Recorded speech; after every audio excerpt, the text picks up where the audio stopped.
Bonjour, c'est Cryptoï, j'espère que vous allez bien. Aujourd'hui, on va faire la revue des altcoins.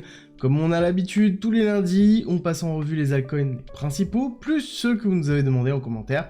Donc, je vous fais une analyse complète sur ces parties-là. Mais avant, on va aller faire un tour sur la totalité des altcoins, voir comment ça se comporte, où on en est, et qu'est-ce qui est en train de se passer. Vous allez voir que on a quand même des signaux techniques qui sont plutôt positifs sur beaucoup d'altcoins, et c'est quelque chose que l'on veut vraiment voir. Pour ceux qui ne me connaissent pas, je suis Cryptolyse, entrepreneur et investisseur crypto, et on va attaquer tout de suite par la revue des altcoins, avec principalement l'analyse sur Total 3, moins USDT, USDC et DAI. Concrètement, c'est quoi? C'est les altcoins dans lesquels on retranche les stablecoins. C'est important, ça nous permet d'avoir une visibilité de l'ensemble des altcoins, en retirant justement la partie stable, donc on augmente la volatilité pure et on a une véritable vision de ce qui se passe sur les altcoins. Et ce qui est intéressant, c'est qu'on est sorti, ça y est, de ce blue flag, on le voit très bien ici, cette tendance, et on a sorti ici avec une énorme bougie, on est en train de retester, et on consolide, c'est ce qu'on avait expliqué la dernière fois, on a terminé une semaine qui était importante, dans laquelle on a maintenu les niveaux clés, et ici on a quelque chose qui est vraiment solide. Si on retire juste ces obliques-là, dans un premier temps, on va les retirer, puis après on va les remettre, ne vous inquiétez pas.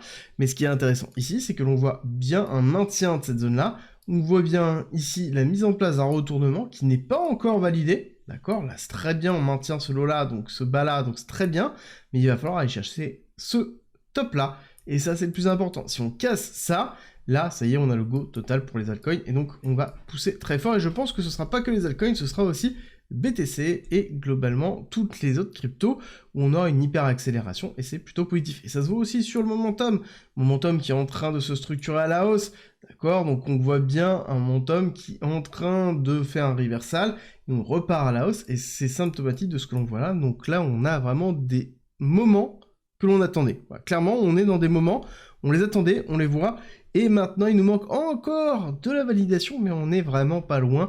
En tout cas, on confirme qu'on a véritablement une volonté d'aller plus loin de ce côté-là au niveau des altcoins. On va commencer avec le premier, avec ADA. ADA, forcément de Cardano, vous êtes nombreux à me l'avoir demandé. Bon, il faut bien prendre conscience que ADA Cardano, c'est un projet qui existe depuis longtemps, qui promet beaucoup de choses, et on voit strictement rien qui sort. Alors là-dessus, il va y avoir les pro ADA qui vont me tomber dessus dans les commentaires, mais c'est pas grave, j'assume à un moment donné.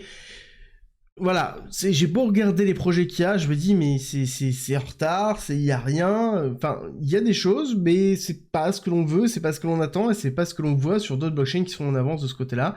Et ma question c'est, est-ce que ADA à un moment donné va faire quelque chose qui va déclencher? Je pense pas, et même dans tous les cas, je considère qu'elle est peut-être vraiment survalorisée par rapport au prix qu'elle a, parce que tout simplement, techniquement, on voit qu'elle est quand même en dessous de beaucoup d'autres blockchains. La seule force qu'elle a vraiment, c'est qu'elle a une communauté d'investisseurs qui ont acheté ici et qui n'ont pas encore capitulé, donc première chose. Deuxième chose, c'est que elle a un fondateur qui prend la parole très régulièrement, qui est quand même très suivi. Mais néanmoins, techniquement, et au niveau des projets, il n'y a pas grand chose. Ça ne veut pas dire qu'elle ne peut pas pousser, ça ne veut pas dire qu'elle ne peut pas performer, mais en tout cas, elle part pas avec les bons éléments, et c'est tout de suite beaucoup plus compliqué. Ça se voit techniquement.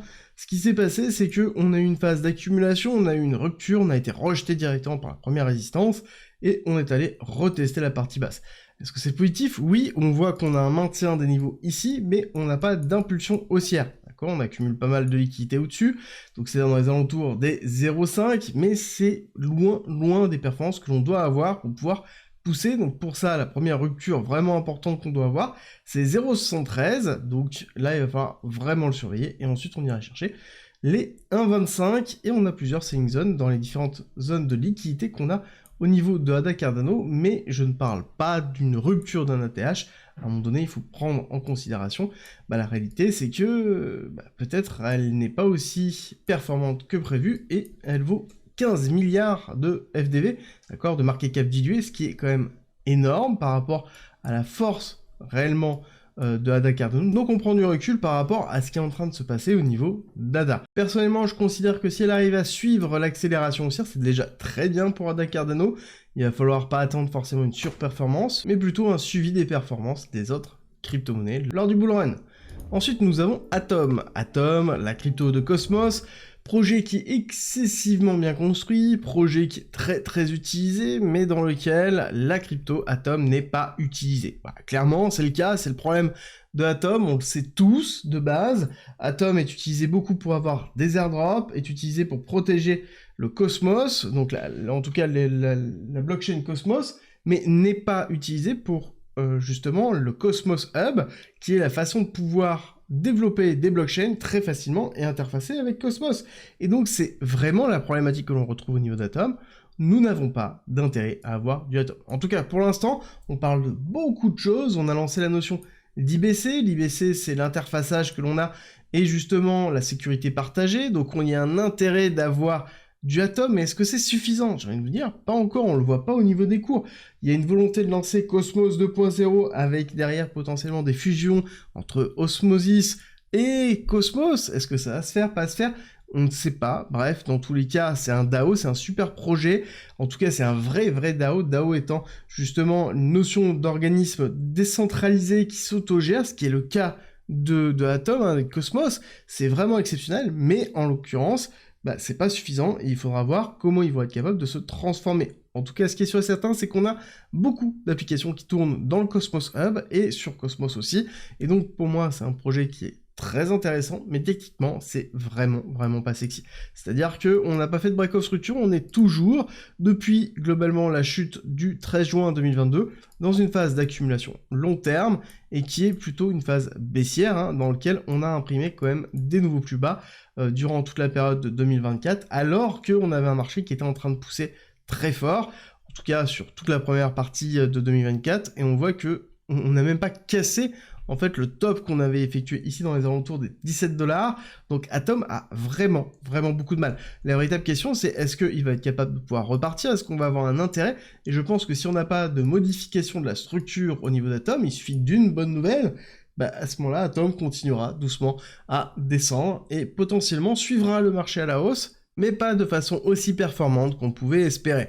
Donc on prend un maximum de recul de ce côté-là. Pour moi, la selling zone où il va falloir quand même faire attention, où il y aura certainement beaucoup de résistance des personnes qui sont bloquées ici dans ces alentours des 26-30 $ à prendre en considération. L'ATH avec beaucoup de liquidité, parce qu'on avait laissé un ATH qu'on avait retesté quelques mois après. Donc cette partie-là, donc 43 jusqu'à 50, il va falloir faire attention à savoir qu'on est sur une FDV, donc une market cap diluée de 1,7 milliard $, ce qui est relativement faible par rapport au projet en lui-même. Il va falloir suivre qu'est-ce qui va se passer. Ça n'empêche que derrière, ça continue à développer, ça continue à assurer les blocs, ça continue à avoir une hégémonie assez forte dans l'écosystème de la crypto, et c'est un écosystème qui est quand même très développé, donc il ne faut pas remettre en question ça. Justement, on lance un écosystème qui est peut-être sous-évalué, parce que le token n'a pas d'utilité, encore une fois, et tout ce qui se construit autour, on n'a pas Atom qui est utilisé, et c'est peut-être la plus grosse erreur qui a été effectuée dans la conception du Cosmos Hub. À côté, nous avons le BNB, la crypto de Binance, Binance Coin. Encore une fois, c'est aussi la crypto, parce qu'on l'oublie souvent, de la BNB Chain, c'est-à-dire de la blockchain de Binance, qui permet de pouvoir avoir accès à de la finance décentralisée assez peu cher. Ils ont déjà intégré tout ce qui est ZK Proof, donc c'est-à-dire de la validation à faible coût de transaction. On est sur une blockchain qui est quand même assez peu décentralisée, à peu près 40 nœuds de validation. On sait même que c'est pas décentralisé, je veux dire, quand il y a eu le hack, parce qu'il y a peu de personnes qui s'en souviennent encore, mais il y a eu un hack au niveau de la BNB Chain. Quand le hack a eu lieu, 500 millions de BNB avaient été mintés. En l'occurrence, la blockchain a été directement arrêtée d'un claquement de doigts, et on a récupéré les fonds, on a restructuré, et on a relancé la blockchain plutôt classiquement. Donc encore une fois, on fait super attention de ce côté-là, et surtout, c'est lié directement à Binance, et donc forcément, la valorisation du BNB ne se fait pas par rapport à la BNB Chain, mais se fait vraiment par rapport à Binance. Binance porte vraiment la valorisation, et encore une fois, on rappelle deux choses, c'est que 1, Binance possède énormément de BNB et CZ possède énormément de BNB. D'accord, il n'y a pas de décentralisation, il y a une valorisation qui est quand même majoritairement portée par justement l'écosystème, et les personnes qui sont dans l'écosystème possèdent la majorité des cryptos.